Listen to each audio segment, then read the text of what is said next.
Les Mille et une nuits, traduit par Antoine Galland, tome 1er.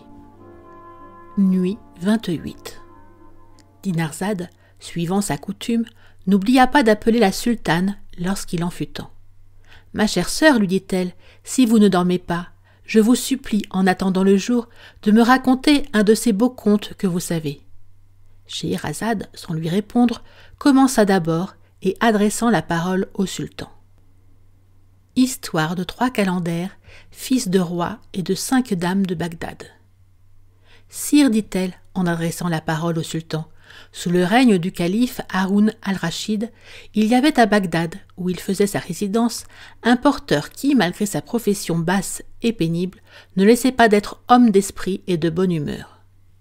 Un matin qu'il était à son ordinaire avec un grand panier à jour près de lui, dans une place où il attendait que quelqu'un eût besoin de son ministère, une jeune dame de belle taille, couverte d'un grand voile de mousseline, l'aborda et lui dit d'un air gracieux. « Écoutez, porteur, prenez votre panier et suivez-moi. » Le porteur, enchanté de ce peu de paroles prononcées si agréablement, prit aussitôt son panier, le mit sur sa tête et suivit la dame en disant « Ô jour heureux, ô jour de bonne rencontre !» D'abord, la dame s'arrêta devant une porte fermée et frappa. Un chrétien vénérable par une longue barbe blanche ouvrit et elle lui mit de l'argent dans la main, sans lui dire un seul mot. Mais le chrétien, qui savait ce qu'elle demandait, rentra et peu de temps après apporta une grosse cruche d'un vin excellent. « Prenez cette cruche, dit la dame au porteur, et la mettez dans votre panier. » Cela étant fait, elle lui commanda de la suivre, puis elle continua de marcher, et le porteur continua de dire « Ô jour de félicité, ô jour d'agréable surprise et de joie !»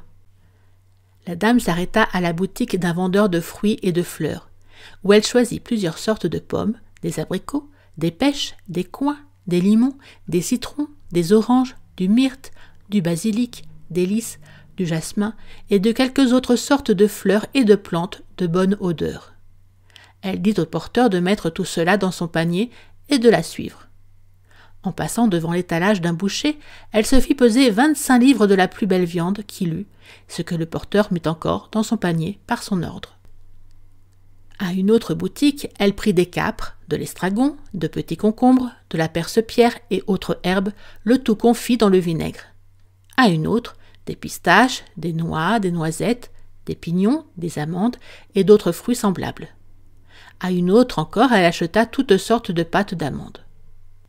Le porteur, en mettant toutes ces choses dans son panier, remarquant qu'il se remplissait, dit à la dame « Ma bonne dame, il fallait m'avertir que vous feriez tant de provisions.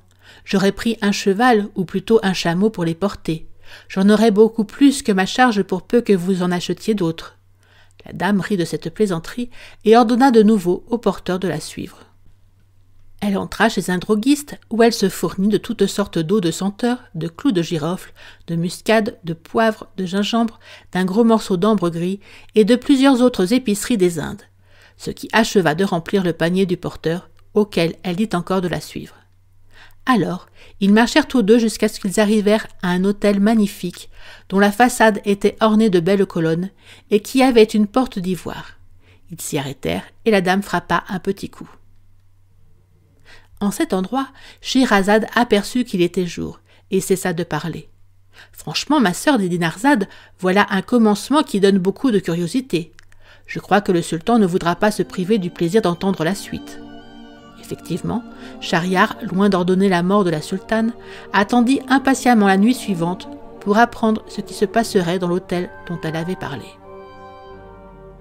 Merci d'avoir regardé cette vidéo. Afin de me soutenir, n'oubliez pas de liker la vidéo en cliquant sur le pouce et abonnez-vous à la chaîne, c'est gratuit.